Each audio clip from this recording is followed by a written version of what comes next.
morning, everyone, and thanks for giving me the opportunity to speak today. First, I'd like to begin by acknowledging the Gadigal people of the Eora Nation, who are the traditional custodians of the land we meet on today.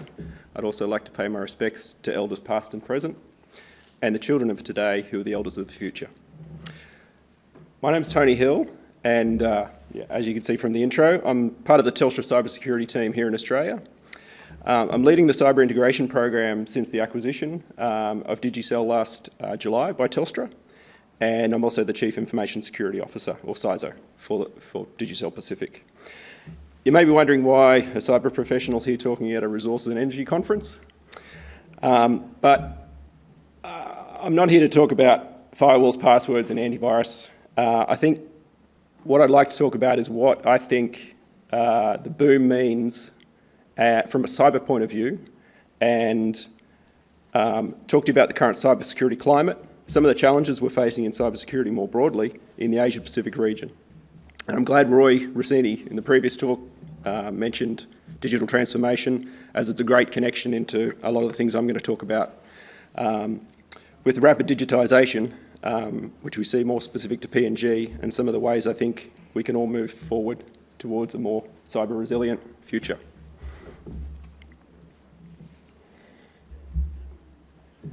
So the world we live in is changing quite rapidly, and here are some of the mega trends that we are seeing more broadly across the industry. There is ever-increasing connectivity and technology advancements, and with it a growing threat landscape. Big moves to the cloud and software as a service, or SaaS, the massive amount of devices that are now being connected to the internet. Also known as the Internet of Things, or IoT devices, which I'm sure is also critical in the mining and resources sector as well, as I imagine sensors are now being built into much of the industrial equipment that's used within your organisations. They can create new efficiencies, but at the same time, if not secured, can create new vulnerabilities that you may not have been aware of before. Big increase in mobile computing power and applications available. Basically, all my corporate apps that I used to use and carry around a laptop to do, I've pretty much got every corporate app on my mobile phone nowadays. And of course, there are big changes coming in the machine learning and artificial intelligence space. And again, bringing new efficiencies to your organisations brings with it new vulnerabilities. Onto the threat landscape. While the threat actors we see have pretty much remained the same for some time, the capabilities are getting much more powerful as they adopt more technology in the same way that we are adopting more technology. Advances in machine learning and AI, for example, threat actors are starting to adopt. We are seeing state-sponsored groups still active, organised crime, which is changing, as I'll talk about a bit more further on. Hacktivists, or hacktivism, which is a misuse of computers as a form of civil disobedience to promote political agenda or social change. And of course, we can't forget the insider threat.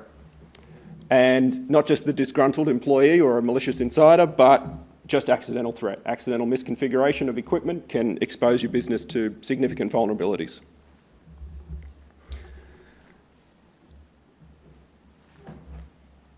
Some of the challenges we're seeing more broadly for organisations in the current landscape is that increasing internal and external threat and the value of the corporate data. So previously, corporate data you may have only seen being valuable to potentially competitors or nation states, but now the value of data online on the online black markets, data has basically become a commodity and can be traded and sold and used for extortion or ransom. As we adopt more technology, the pace at which vulnerabilities in software and hardware are discovered is growing rapidly, and the time to remediate is decreasing as the threat actors are reducing the time to exploit. Cybersecurity can be, or at least can be perceived to be complex and not accessible to business owners or end users, which then translates to a low level of understanding and complex discussions. Supply chain can also be very difficult to understand, knowing where your software and your hardware is coming from, and all the different layers that sit above that, and the supply chain of those companies is quite a difficult thing to analyse and to risk manage, which all results in a complex and sometimes difficult, just locked my notes, difficult conversation with stakeholders. And then the result of that may be that your boards don't have a clear understanding of your risk exposure. Some of the challenges we see more specific to PNG and the broader Pacific region that we operate in. Rapid digitisation programs across the nation, both in industry and in government, with a key requirement to have services, applications online and be communicating with other businesses that are online, means that you need to be on the internet. Governments establishing policy and regulatory requirements that are going to be, if not are or will be, applicable to all, which is a challenge, but it's also a good thing, I see. There's worldwide skilled shortages, certainly in cybersecurity, but that's even more exacerbated in regions like PNG and the broader Pacific.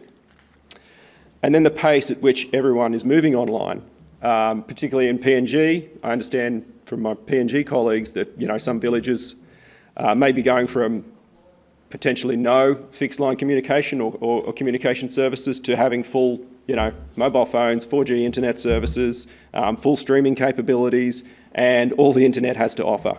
Facebook, YouTube, Netflix, Twitter, or X as it's known nowadays, TikTok, the good of the internet, the bad, I guess, and the ugly.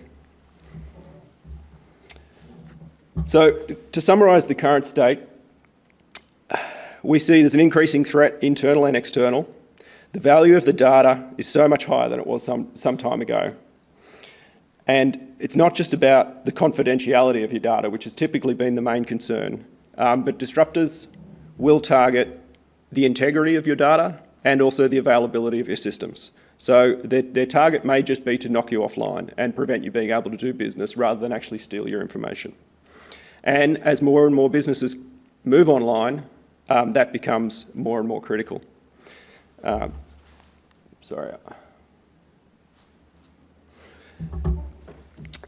of course, as discussed, cyber can seem hard, or at least be perceived to be.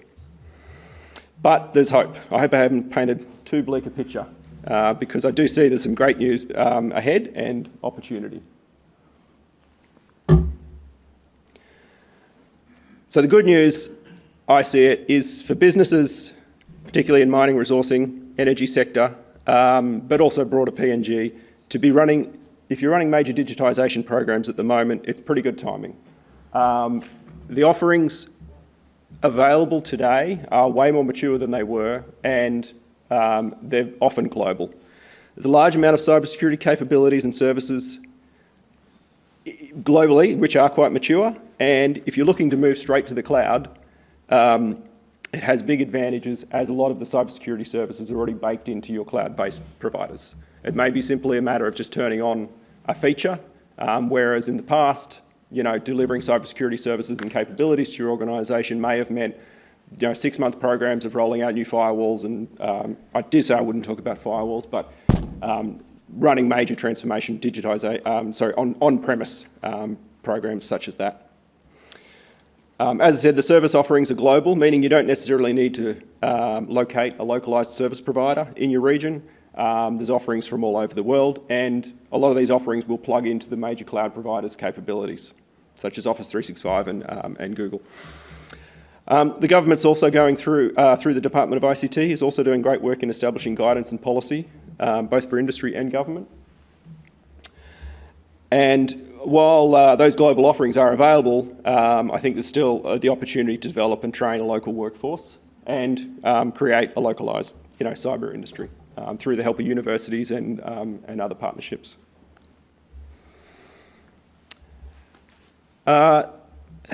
This is this cyber resilience map.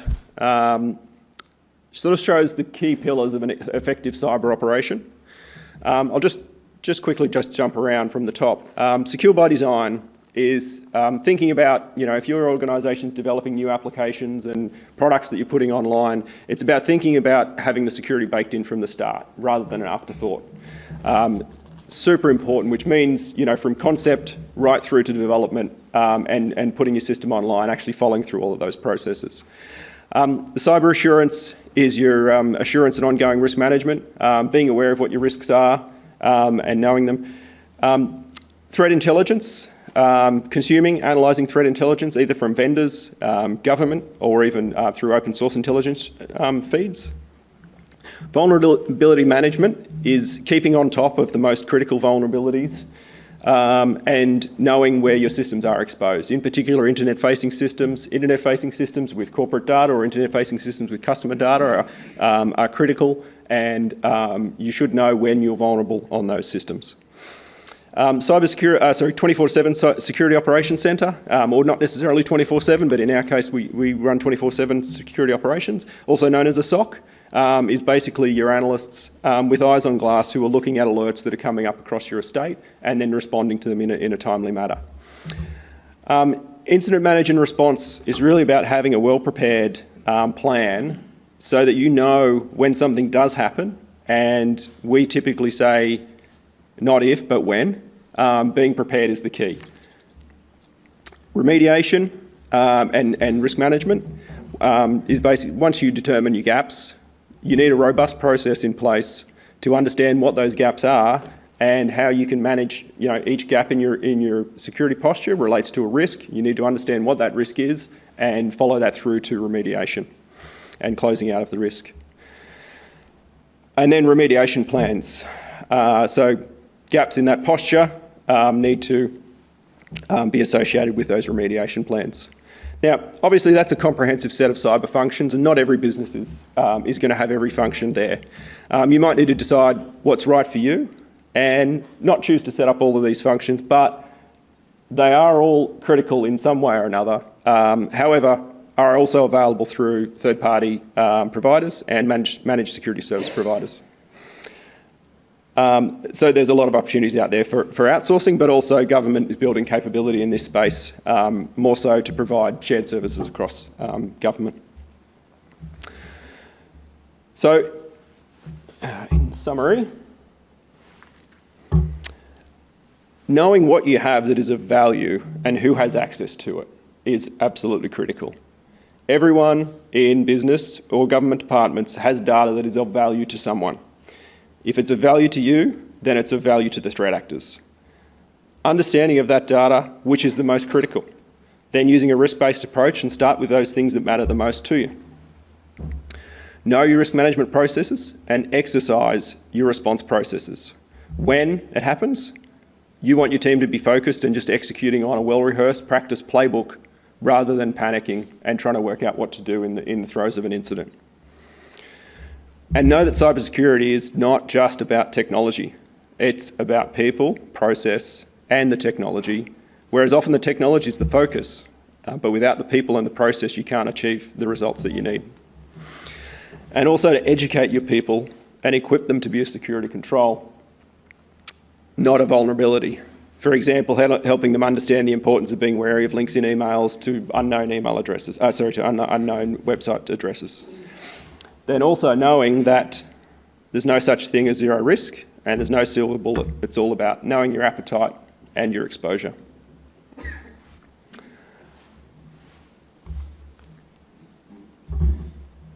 Thank you for inviting me to speak today. I hope this was of value and you think more about your security posture and your organisation moving forward. And we see cybersecurity as a team sport that we all need to work together on. Thanks very much.